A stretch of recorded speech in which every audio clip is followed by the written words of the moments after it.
Il est en train d'essayer peut-être de téter son pouce là. Regardez. Voilà, bien la main. Là, vous voyez, on a très bien vu les doigts. Et là, je vais vous faire écouter son cœur. Ça va nous permettre de calculer sa fréquence cardiaque. Vous avez un petit pressentiment alors? J'ai un petit pressentiment. Je pense que c'est un garçon. Dans quelques minutes à peine, ses parents vont tout apprendre ou presque de leur bébé. À quoi rêve-t-il dans cette antichambre qui les sépare encore de lui? 7 fois sur 10, les parents souhaitent connaître le sexe du fœtus dès la 2e échographie. Le pressentiment est exact. Voilà. Effectivement, c'est un garçon.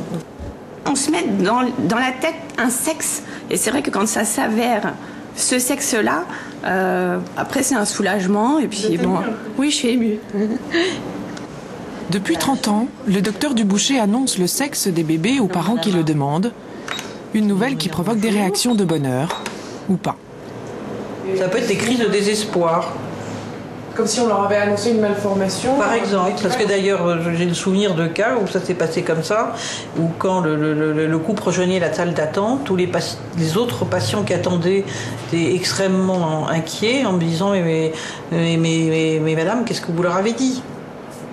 Est-ce que c'était vraiment horrible? Aujourd'hui, ces couples qui ne surmontent pas leur déception sont prêts à tout pour contrer la loi du hasard, y compris frapper à la porte de cliniques européennes qui leur offrent discrètement ce que la loi refuse, le choix du sexe. We have 3 boys and we desperately want to like. Okay, I understand. So you're in the right place. La procréation médicalement assistée permet de trier des embryons en fonction de leur sexe.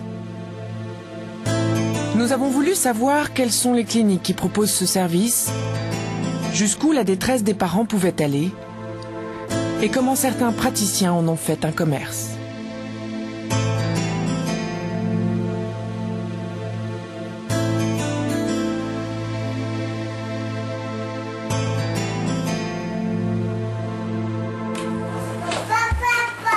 Fin de la sieste. C'est l'heure pour Esteban de retrouver son père. Dans la famille Henrique, il y a 3 hommes, 2 petits et un grand. Le grand, c'est Christophe, et il tenait vraiment à avoir au moins un garçon. Le garçon est porteur du nom, donc voilà, même les grands-parents, ils sont contents quand ils ont un petit garçon. Le grand-père, il était content, voilà. Ça permet au nom de se... La lignée des hommes, c'est vrai que... sans être macho, quoi, mais c'est vrai que c'est pour papa, c'est important, quoi. Voilà. Mais la maman d'Esteban et de Diego veut un autre enfant, et cette fois, ce sera une fille, si possible. Quand je vois ma nièce qui est toute gentille, toute mignonne, qui joue aux poupées, qui fait des petites choses de petite fille. Edwige cherche des méthodes de grand-mère pour influencer le sexe de son futur bébé. Et celle qui retient le plus son attention est un calendrier qui vient de Chine. Alors donc en fonction de l'âge, donc 29 ans, et le mois, là-haut c'est le mois de conception. Donc là, avril conception, ça me donne, voilà, en principe une fille. Donc il faut attendre le mois d'avril pour concevoir votre enfant. Et si vous faites ça au mois de mai, qu'est-ce qui se passe? Donc au mois de mai, c'est pas bon non plus. Donc il faudra attaquer en avril. Oui, en avril. Dans un registre peut-être moins curieux, elle a décidé de s'intéresser aux régimes qui permettent d'influencer le sexe des bébés. Aujourd'hui, elle a rendez-vous avec une diététicienne qui vient de publier des livres de recettes. 2 petits garçons et en fait... Il y a la formule fille et bien sûr la formule garçon, avec 60% de chances de réussite. Des menus conçus à partir d'une étude réalisée sur 900 femmes en Angleterre. Et après le repas, vous m'avez dit? 2 fois, après le repas, je mangeais un petit peu de chocolat. D'accord. Des chocolats, des carreaux que vous coupez? Des carreaux de chocolat. Alors justement, ça va être important de savoir à peu près les quantités de sucreries que vous consommez, soit après le repas, soit à 4 heures. Parce qu'un des principes de ce fameux régime dans lequel on veut favoriser le bon équilibre alimentaire et essayer d'avoir la fille, puisque c'est l'objet, c'est plutôt d'éviter une trop grande quantité d'énergie. Donc les aliments sucrés, les aliments gras comme les biscuits, c'est pas quelque chose qu'on va conseiller. Qu'est-ce qui va faire qu'on met plus de chance de son côté, d'un point de vue physiologique, je veux dire, qu'est-ce qui se passe? Alors, je serais bien en peine de vous l'expliquer parce que les recherches qui ont été faites ne l'ont pas démontré, donc je ne pourrais pas vous donner cette réponse.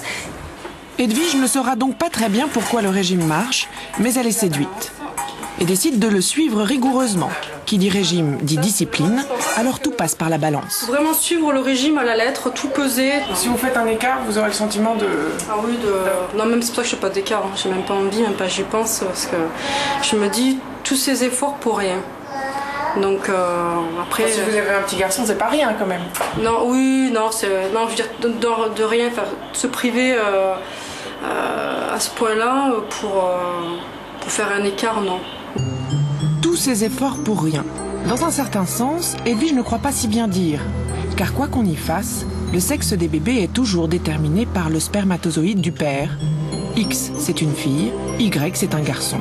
C'est donc aussi un jeu de pile ou face, invariablement. Aucune potion magique ne peut rien y changer.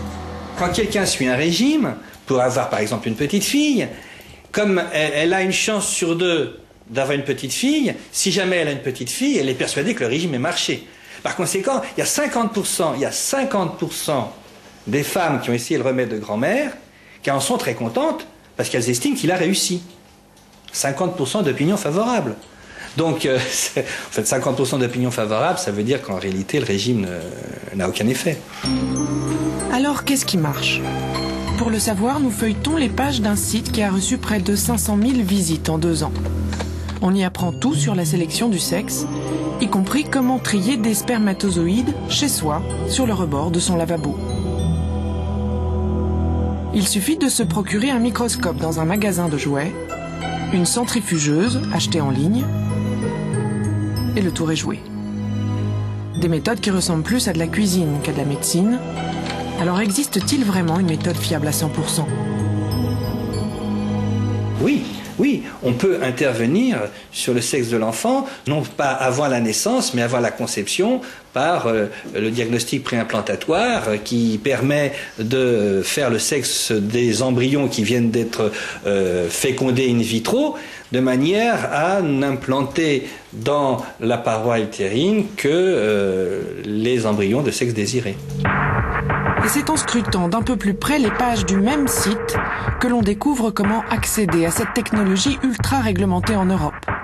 Il suffit d'un clic et tout défile. La liste des cliniques européennes qui passent pour être les plus fiables en la matière, le nom des praticiens, les fourchettes de prix. L'illégalité de la chose n'est pas un obstacle, toutes les informations sont partagées, comparées, sous-pesées. Et l'une des cliniques européennes qui offre clandestinement le choix du sexe se trouve en Grèce. C'est la destination favorite des Français pour avoir le bébé de leurs rêves.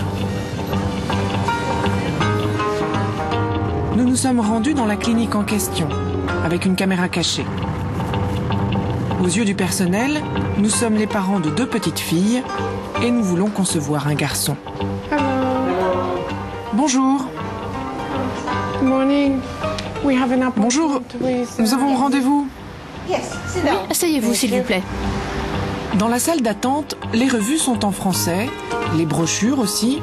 Tout est fait pour que les patients venus de France ne se sentent pas si loin de chez eux. Mieux, les praticiens parlent français. Bonjour. Notre consultation va commencer. C'est la directrice du laboratoire de la clinique qui nous reçoit.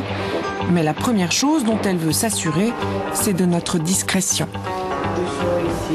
Deux choses, c'est défendu en Grèce de faire la sélection du sexe. Je veux dire, vous ne pouvez pas en parler partout que vous faites une sexe sélection, c'est complètement défendu.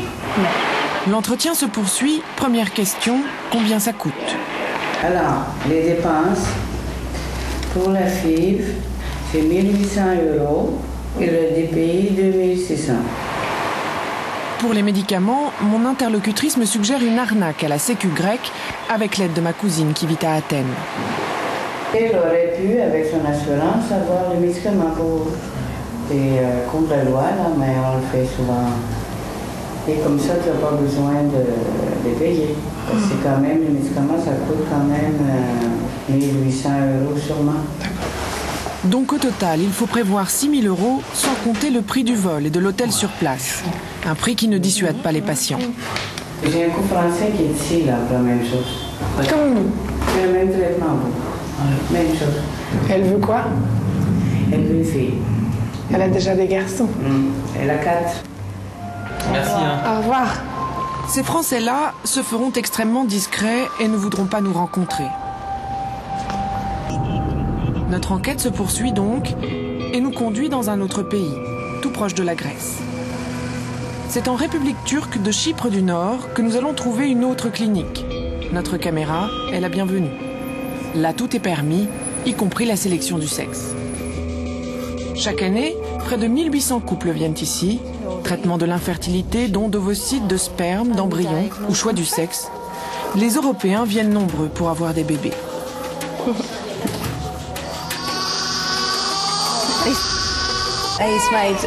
C'est Halil qui a réalisé notre rêve. Tout ça, c'est grâce à lui. Il nous a donné tout ce que nous pouvions désirer. Et les gens ici sont tellement sympathiques. L'homme dont elle parle, c'est le docteur Halil Tekin. C'est en lui que les patients placent tous leurs espoirs. Ce chypriote de 48 ans endosse volontiers le costume de Superman de la procréation. Sur son bureau, des cahiers remplis d'articles qui lui sont consacrés et dans ses yeux, la fierté de détenir un record du monde. La mère que vous voyez là a 60 ans. Elle est la plus vieille femme à avoir accouché de triplé et en bonne santé en plus. Elle vient d'où? D'Allemagne. De Munich. La loi ici ne donne pas de limite? Nous n'avons ni limite ni restriction. Il faut que je vous montre aussi cette photo qui est très spéciale. La femme que vous voyez là, et qui a accouché en Allemagne aussi, elle a 64 ans. Tous les journalistes allemands couraient après elle pour faire des photos sans jamais réussir. Donc je lui ai demandé la permission. Je lui ai dit qu'une télévision française venait m'interviewer. Elle a dit d'accord, tu peux leur montrer. Si le docteur s'exerce à repousser toujours plus loin l'âge de la procréation, près de 30% de son activité est entièrement consacrée à la sélection du sexe des bébés. Tous les mois, nous faisons environ 40 sélections du sexe. On a beaucoup d'expérience dans ce domaine. Et vous avez un bon taux de réussite? Oui, très bon, 65%. C'est le meilleur taux de réussite au monde. Les demandes proviennent du monde entier, et d'abord d'Europe. Dorothée, l'infirmière, tient régulièrement à jour son carnet de bord. Comme vous pouvez le voir, depuis que j'ai commencé à répertorier les demandes pour la sélection du sexe, en Angleterre par exemple, leur nombre a augmenté, surtout autour du mois d'août et de septembre. Nous avons la France, la Suède, le Danemark, l'Irlande, l'Italie, l'Espagne, la Hollande. 35 sélections du sexe en tout pour le mois de septembre, et leur nombre ne cesse d'augmenter. Et ça défile au bloc ce matin. Le docteur Tekin doit procéder à 6 cas de ponction d'ovocytes. Pour choisir le sexe de son enfant au départ, tout se passe comme pour une fécondation in vitro. Il faut donc d'abord recueillir les ovocytes de la mère. On en a combien? Avec le traitement hormonal administré à la patiente, une douzaine d'ovocytes peuvent être récupérés. Vous pouvez voir sur le moniteur, ce sont les follicules. Nous en aspirons le contenu et dans ce liquide, il y a les ovocytes. Si vous regardez bien l'écran, vous pourrez voir mon aiguille. Tout est chronométré. Les ovocytes sont immédiatement confiés à un embryologiste qui s'occupe de la fécondation in vitro. 3 jours plus tard, ils sont scrutés au microscope. C'est à ce stade que l'on peut savoir s'il s'agit d'embryon fille ou garçon. C'est la première étape de la sélection du sexe. Dès que l'embryon atteint le stade de 8 cellules, vous le faites tourner comme ça, comme une balle. Même Ronaldinho ne peut pas faire ça. On opère une petite ouverture au laser sur la paroi de l'embryon. Vous pouvez voir sur l'écran. On extrait ensuite l'une des 8 cellules. Et c'est cette cellule que le généticien va faire parler. Elle lui dira si l'embryon est normal, s'il s'agit d'un garçon ou d'une fille. Les chromosomes ne mentent pas. La réponse est garantie. Jusqu'à 3 embryons du sexe désiré seront alors implantés dans l'utérus de la mère. Dans 80% des cas ici, c'est un garçon qui est demandé par les parents. L'opération est terminée, mais reste comme suspendue au-dessus du bloc toutes les questions éthiques.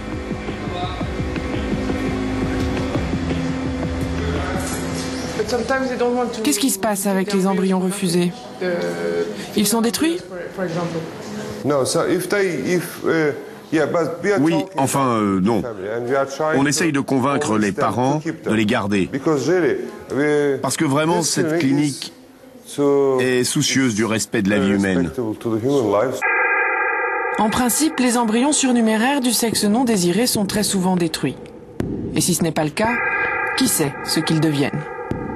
Quant à la pratique du choix du sexe, le docteur Tekin est convaincu que l'avenir lui donnera raison. Après avoir eu 2 garçons, vous devez pouvoir avoir la possibilité de faire un autre enfant du sexe opposé. C'est normal. Donc je pense que cette pratique va se répandre dans le monde entier. Dans 10 ans, ou je ne sais pas, 20 ans peut-être, c'est obligé.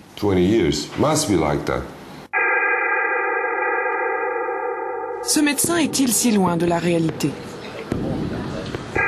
Le professeur Jacques Testard, père scientifique du premier bébé éprouvette français, a vu les progrès de la technique s'emballer ces dernières années. Il ne se fait guère d'illusions. Aujourd'hui, tout s'achète.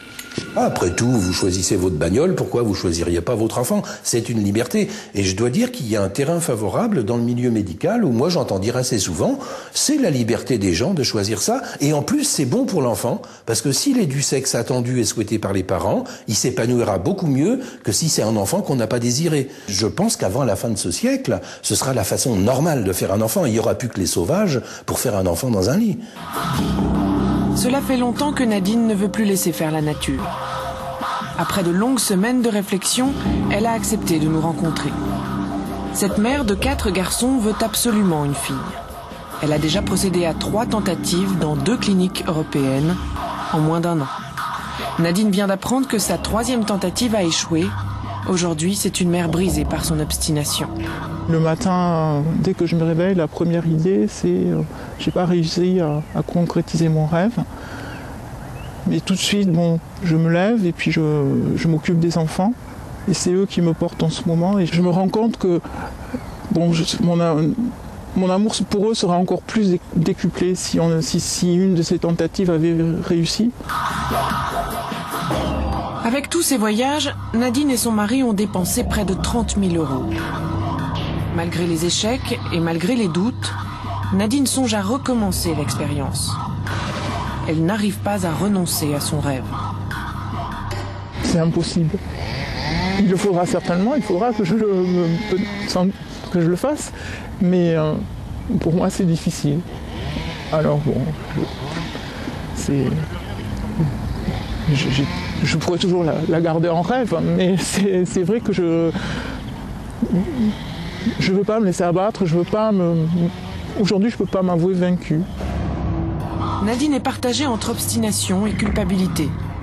Elle n'a parlé à personne de ses voyages, seul son mari et son gynécologue sont au courant.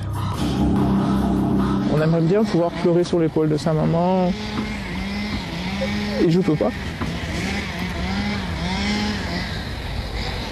Et je sais même pas comment le prendrait. J'ai 4 enfants, donc c'est beaucoup de travail, beaucoup de joie, beaucoup d'amour. Et je pense que les gens auraient tendance à dire qu'est-ce qu'elle demande de plus. Mais c'est quelque chose. Justement, qu'est-ce que vous demandez de plus? Que mon rêve se concrétise, de pouvoir serrer dans mes bras, de pouvoir porter tout mon amour à ma petite fille. Une quête désespérée qui, pour l'instant, n'engendre que de la souffrance. Sur quels ressorts intimes repose alors cette obsession d'avoir une fille ou un garçon? Du genre, au lieu d'être dans la... Le professeur Jean-Marie Delassus est maternologue. Toute sa vie, il a essayé de répondre aux difficultés que les mères éprouvent à la naissance de leur enfant. Regardez, c'est une fille. Regardez, le choix du sexe suscite bien des interrogations dans l'esprit des sages-femmes, des psychologues et des médecins qui sont là.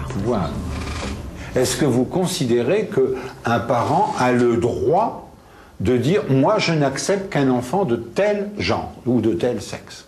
Quand on dit que ces femmes sont dans une grande souffrance parce qu'elles ont donné naissance à 4 garçons, moi j'entends des femmes qui sont dans une grande souffrance parce qu'elles ne peuvent pas donner naissance. Voilà, enfin, vous faites un rapprochement sur un rapprochement sur connexe. Tout à fait, tout à fait. C'est limite indécent et même plus que futile, c'est indécent à mon sens. Ouais. Ce qui pose quand même beaucoup de questions aussi, c'est finalement l'arrivée de cet enfant thérapeutique.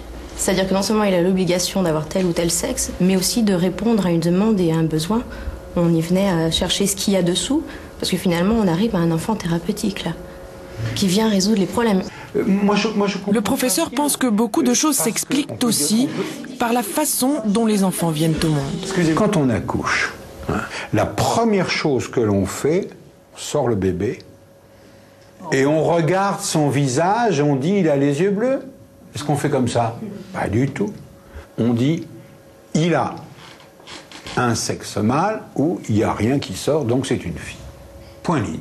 Le fait que ça précède tout montre bien qu'on est dans une société qui, depuis toujours, s'est construite sur la différence des genres à partir d'une différence des sexes qui nous permet d'esquiver que nous sommes tous, au fond, du même genre, du genre humain.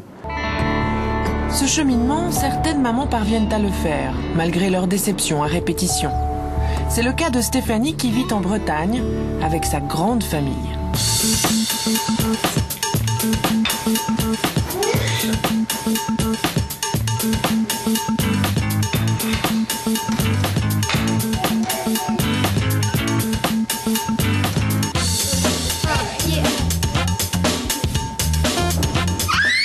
Avoir 6 garçons, c'est rare, mais cela arrive. Statistiquement, 1 fois sur 64. Et je m'étais tellement faite à l'idée que ça pouvait pas m'arriver une 6e fois, quoi. Au bout de 5 garçons, j'allais quand même avoir une fille un jour. C'était pas possible autrement. Et quand le médecin m'a dit, il faut préparer du bleu, j'ai eu une absence. J'ai eu un blanc. Je me suis dit, non, pas encore, c'est pas possible. Pas 6 fois, quoi. J'ai dit, mais qui fait 6 garçons maintenant de nos jours? On boit plus ça. Vas-y, tout seul. Ouais, c'est bien, Sacha, c'est bien, c'est bien, c'est bien. Debout, debout, debout, mon cœur. C'est bien, mon chéri. C'est bien, mon cœur. Il a fallu du temps à Stéphanie pour se dire qu'elle n'aurait pas la petite fille de ses rêves. Et c'est d'ailleurs en mesurant les conséquences de ce désir de fille sur l'un de ses garçons qu'elle a eu le déclic. Quand j'ai attendu Titouan, ma déception elle a été tellement profonde que lui l'a ressenti. Et ça, j'ai culpabilisé pendant longtemps. Parce qu'il a fallu que je lui explique pourquoi j'avais été malheureuse quand j'ai su que c'était encore un petit garçon. Et lui, longtemps, il disait que c'était une petite fille. Parce qu'il a voulu, quelque part, me faire plaisir, moi, combler ce manque. Donc il a fallu que je lui explique que c'était un petit garçon et que je l'aimais en tant que petit garçon et que je voulais absolument pas que ça soit une petite fille. Donc tout ça, ça fait souffrir. Ça m'a fait souffrir moi, ça l'a fait souffrir lui, et puis on culpabilise pendant longtemps hein, parce que il mérite pas ça et voilà. Hein, mon cœur. Maman t'a expliqué. Hein, mon chéri. Stéphanie ne cache pas qu'à l'époque, elle avait elle aussi pensé à la procréation médicalement assistée pour choisir le sexe de son enfant. Vous l'auriez fait si ça avait été autorisé en France? Si ça avait été autorisé, ouais, je l'aurais fait. En France, le gynécologue qui aide des parents à sélectionner le sexe de leur enfant risque 5 ans d'emprisonnement et 75 000 € d'amende. Et sa patiente peut être inculpée pour complicité. Ah, ça lui plaît, hein. Des garde-fous, surtout pour les praticiens qui seraient tentés de conjuguer progrès technique et appât du gain. On profite encore de la misère des gens pour faire du fric, quoi. Parce que quoi qu'on pense de la démarche des gens qui veulent un enfant d'un sexe déterminé, pour moi c'est pas bien, mais Je veux dire que les gens sont dans la douleur, quelquefois ils donnent une importance démesurée et ils en font un véritable problème. Exploiter cet aspect, cette fragilité des gens, c'est vraiment dégueulasse. Et le commerce est très lucratif. En Europe, le médecin qui se fait payer le plus cher se trouve en Angleterre. J'ai compris qu'il fallait que je mette de côté environ 16 000 euros. C'est ça? Non, en fait c'est légèrement plus que ça. Il faut compter 20 000 euros. Et bon, on peut bien sûr envisager un petit arrangement pour descendre à 18 500 ou quelque chose comme ça. Sinon c'est 20 000 euros, mais pas plus. Une conversation qui tourne au marchandage. Un rabais semble possible si l'on paye en liquide. Reste à savoir quelles sont les différentes étapes. Donc, vous venez d'abord à Londres. J'ai 2 cliniques en centre-ville. On fait un test sanguin et une échographie. Ensuite, vous allez tous les deux à Chypre. C'est à Limassol, à 50 minutes au sud de Larnaca.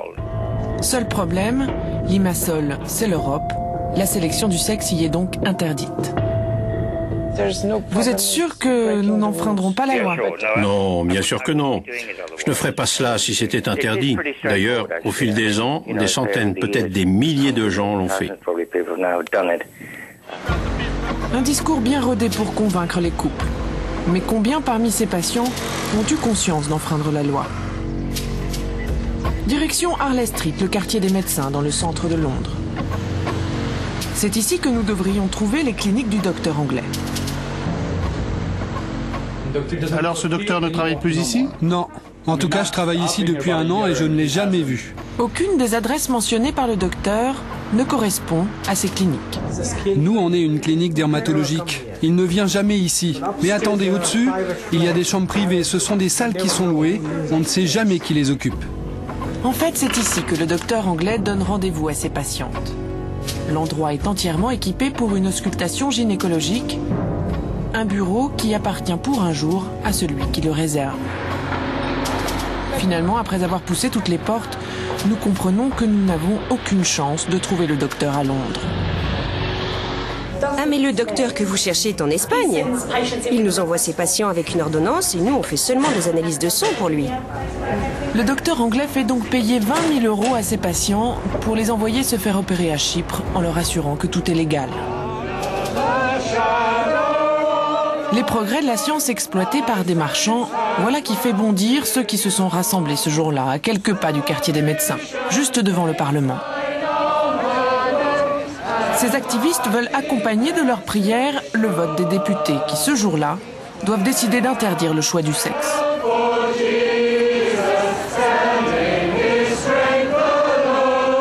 J'ai 6 enfants, 5 garçons et une fille. Je me sens très chanceuse de les avoir. Et si j'avais eu 6 garçons, j'aurais été tout aussi heureuse. Nous courons le danger de devenir une société de consommation qui a cette obsession de tout vouloir contrôler. Et la prochaine étape, c'est de choisir la couleur des yeux, des cheveux, et tout le reste. Et ça, c'est une erreur.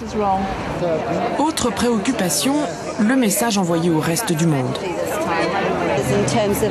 Nous avons un devoir envers l'humanité, surtout vis-à-vis de la Chine et de l'Inde, où il manque des millions et des millions de petites filles. On ne doit pas se réfugier derrière de faux arguments. Nous qui vivons dans des pays si confortables, comme ici au Royaume-Uni, nous devons réfléchir à la façon dont notre position sera jugée, notamment par ceux qui, là-bas, se battent pour préserver la vie de ces millions de filles et de femmes. En attendant, puisqu'il est possible de sélectionner le sexe des bébés, et vous pouvez être sûr que ça va continuer en Europe, il y a 1000 façons de contourner la loi. Personne ne viendra vérifier par-dessus l'épaule des médecins.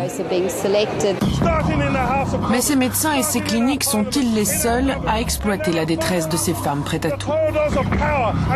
Aujourd'hui, plusieurs laboratoires privés sont aussi sur les rangs, avec un test ADN, bien moins coûteux, qui intervient après la conception. Un test qui révèle très tôt le sexe de l'embryon. Un test qui est arrivé dans la boîte aux lettres de Stéphanie. Dorian, Craig et Chris, vous venez mettre la table? Non, Chris, tu prends pas les assiettes, tu laisses faire Dorian. Depuis sa première grossesse, Stéphanie aurait voulu avoir une fille. Elle a eu 3 garçons. L'année dernière, elle a fait 6 mois et demi d'un régime draconien croyant augmenter ses chances. C'est peut-être ainsi que les enfants ont pris conscience de la détermination de leur mère. Si tu mangeais, ça serait mieux. Demandais à ta maman d'avoir une petite sœur. Mais c'est maman qui voulait avant. C'est maman qui voulait, c'est pas nous qui lui a dit. Et toi, t'étais d'accord ou pas? Moi, je me rappelle plus.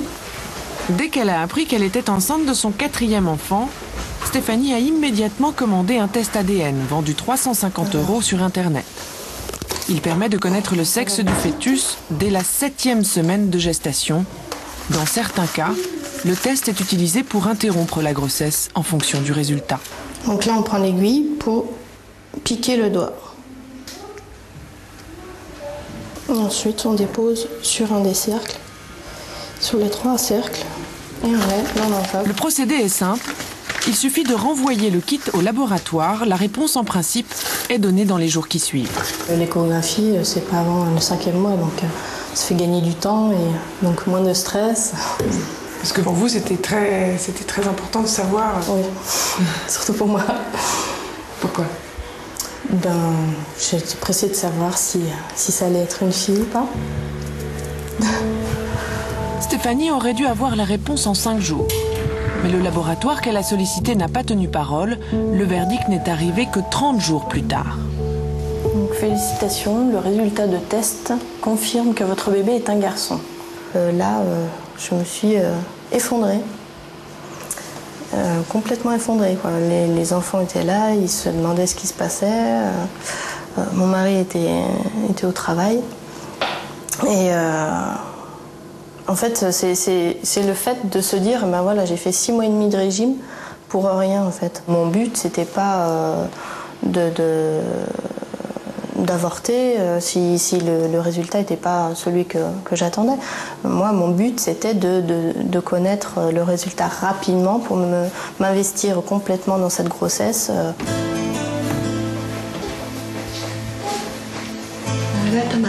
Stéphanie a donc gardé son bébé. Et surprise, le laboratoire s'était trompé, elle a eu une fille. Et c'est précisément parce qu'il y avait trop d'erreurs de diagnostic que ce laboratoire a cessé de proposer le test. Tu fais du sourire? Mais d'autres officines, moins scrupuleuses, se sont chargées de prendre la relève.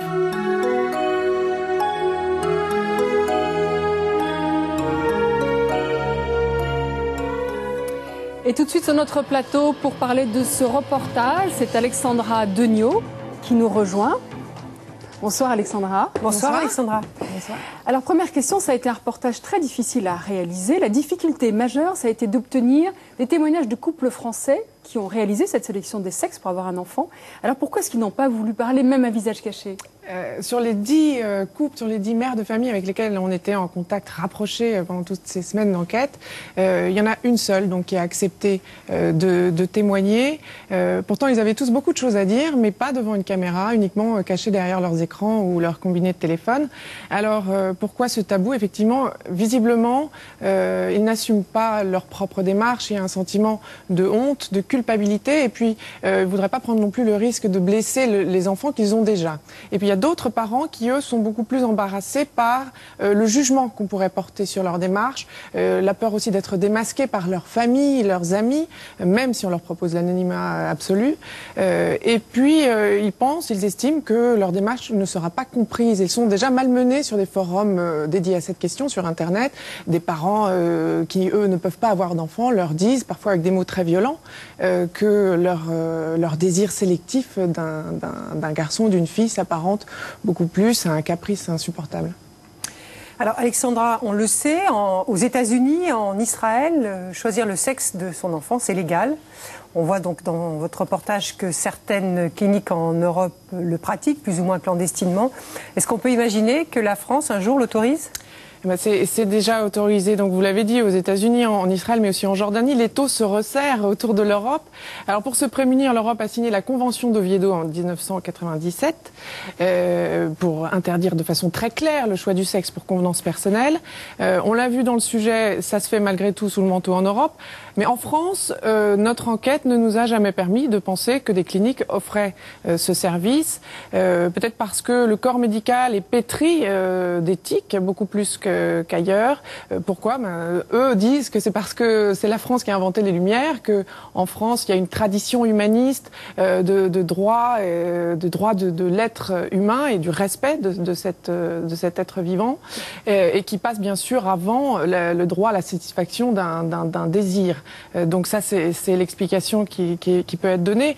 Mais au-delà de ça, on peut quand même se poser la question: combien de temps faudra-t-il à cette éthique pour se laisser apprivoiser par cette idée qui fait son chemin? Certains pensent que ça ne mettra pas plus de 15 ans. Merci Alexandra. Merci Alexandra.